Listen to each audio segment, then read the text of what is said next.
What's up, family? My brothers, my sisters. It took let's say probably a month and a half off of social media. A few posts here and there on Instagram. No YouTube videos, no podcasts, nothing like that. And I just took some time to really get clear on my intentions with social media, with recording videos like this one, with my Instagram posts. And I wanted to make sure that my heart was in the right place. I wanted to make sure I wasn't doing anything, wasn't posting anything out of selfish ambition or pride or ego. So I took about a month and a half to really just write a lot and to reflect and to set intention, get clear on what the mission and the goal of my content, my videos, my social media channels are. And really just get clear on my why. Like, why the heck am I doing this? Why am I recording this video right now? Is what I wanted to get clear on. But through that process, through writing, through creating a mission for my content, through getting clear on my intentions, getting clear on my heart posture of like, why am I actually making content? I feel so good now because I know I'm recording videos like this for the right reason.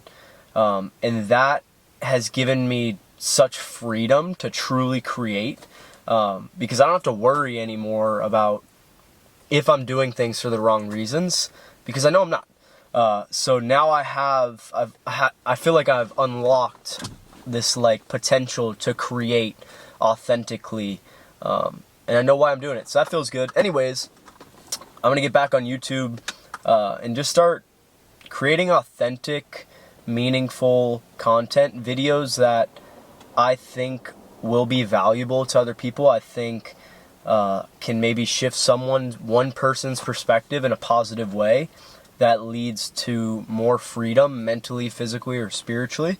And that's what these videos are going to be about. So today I want to share a journal entry that I wrote. I wrote this about a week ago. I was in the middle of one of my workouts. When I work out, I always keep my journal with me because sometimes I have thoughts that I want to dig deeper into and I want to write on while I'm working out. And I was doing heavy squats, and I guess that just got my mind flowing, and this journal entry was really powerful for me. I've read over it a few times since I wrote this, and it definitely has been fruitful for me in terms of just how I've been thinking about life, thinking about myself and my walk with God. Excuse me. Anyways, I know you guys are rocking with the overalls. Perspective shirt. Gotta rep the brand, even though it's hidden. Anyways, let's get into this journal entry that I wrote.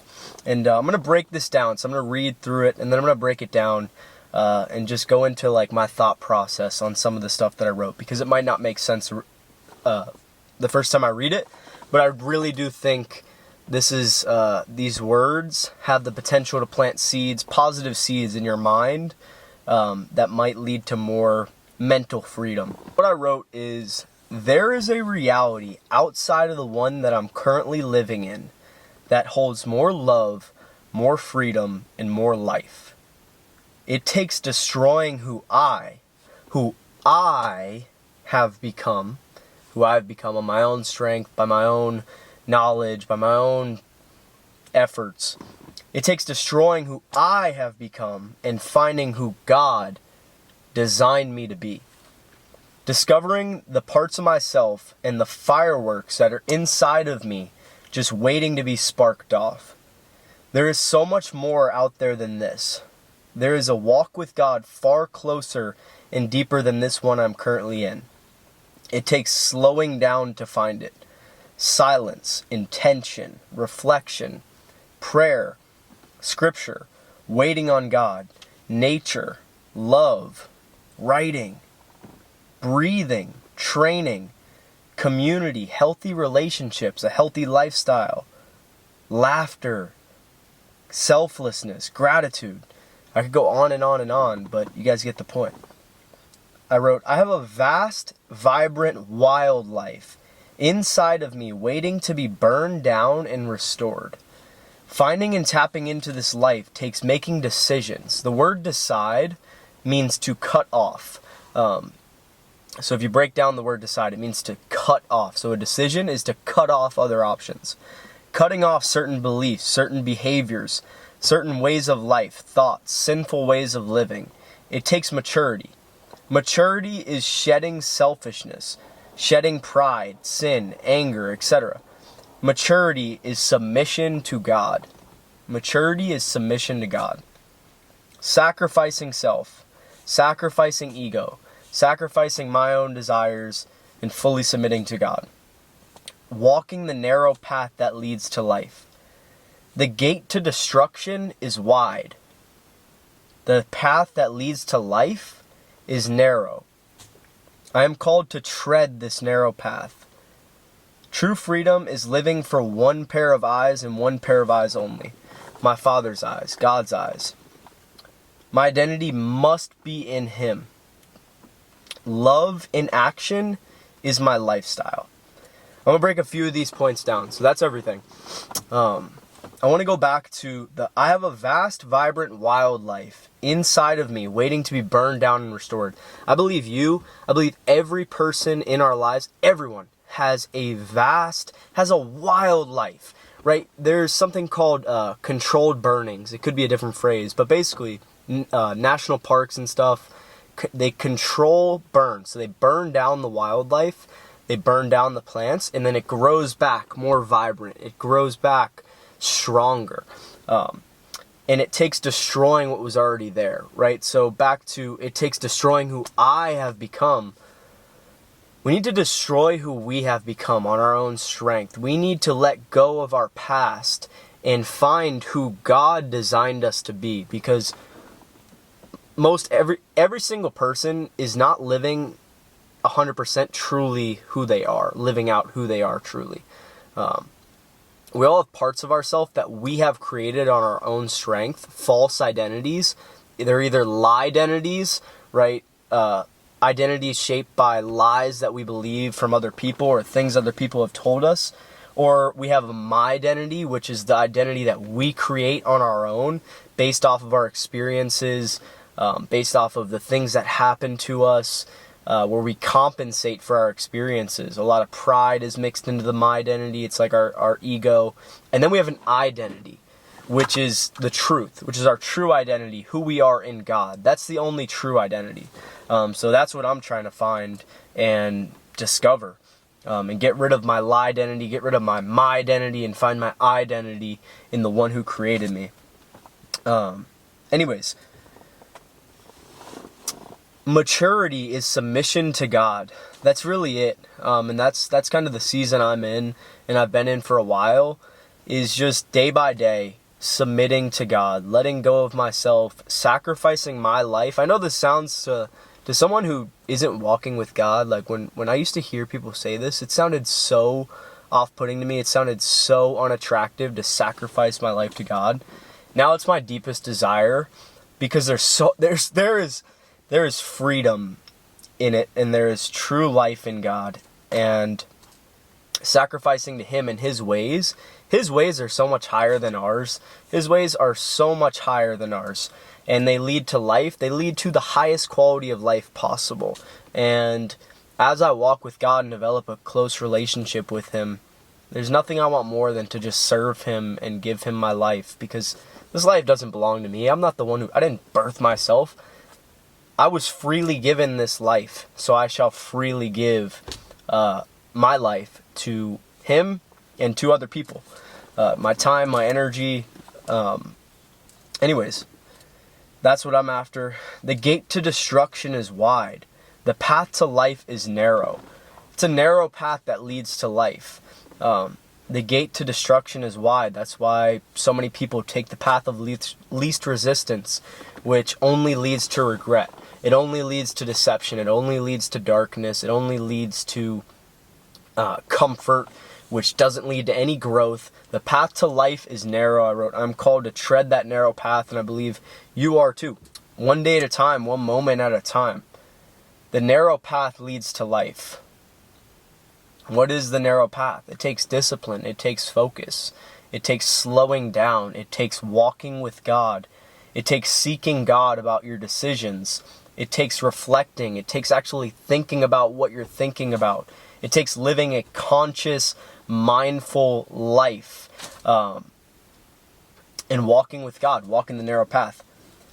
True freedom is found in living for one pair of eyes and one pair of eyes only. Not living for the eyes of men, not living for praise from other people, not living for, if you're a man, living for how women see you or how many women you can get if you're a woman, not living for the eyes of men, not living for the eyes of man in general, but only for God. Who cares? I don't want to care about anyone. I don't want to care what you think of me. I don't want to care what anyone thinks of me. I mean, don't take that the wrong way. I want to have a good reputation. I want to be a great person, of course, but I'm living for God and His eyes only. And there's freedom in that. True freedom in that. I wrote my identity must be in Him. Back to that. Our identity must be found in God or it's false. And then last thing. Love in action is my lifestyle. What is love if it's not in action, man? Like, I had a men's group call this morning in A Lion Within, which is a men's program that I run. And we talked about humility and what humility truly is. And we talked about what is humility if it's not in action? What is love if it's not in action, bro? Like, I can tell you I love you all day long. I can tell anyone I love them. We can say it. Don't tell me, show me. That's my law. That's what I'm trying to live by. At Perspective, at P3, what we say is love. Our law is love. It's love in action. Show it. Live it out. Live a life of love. What do we freaking have without love, man? Love is what brings everything alive. Love is what brings vibrance to our lives, brings depths, creates life inside of our relationships. A relationship without love, what is that? I'm talking friendships without love. Open your heart up. Allow yourself to love freely. We talked about this morning on the call. How does love work? And I believe this is how it works, especially if you're walking with God. You receive God's love freely, and you allow it to spill out. And it's an endless cycle. My friend Janelle and I, we were standing on top of a waterfall a couple weeks ago.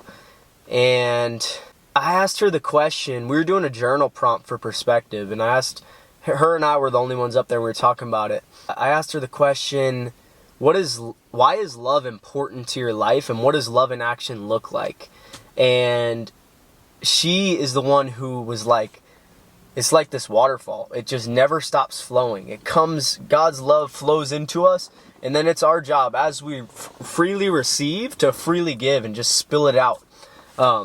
So love in action is my lifestyle. That's what I'm striving for. That's the commandments of God. When somebody asked Jesus, what is the most important commandment?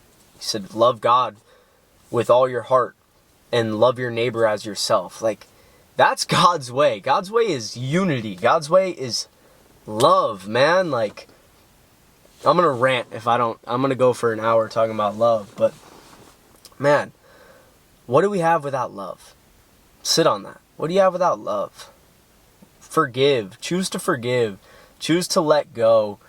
Choose to engage in the process of healing your heart and open yourself back up to love. I mean, I struggled with this for so long. So much hurt, so much pride, so much ego, so many layers of shame and guilt and pride that I had to rip off myself until I finally found my heart and uncovered it and tapped into the love that is in my heart. It brings your life alive, man. Your relationships, your connection with God, your appreciation for little things, nature, anything. There's nothing without love. Love is medicine for the soul.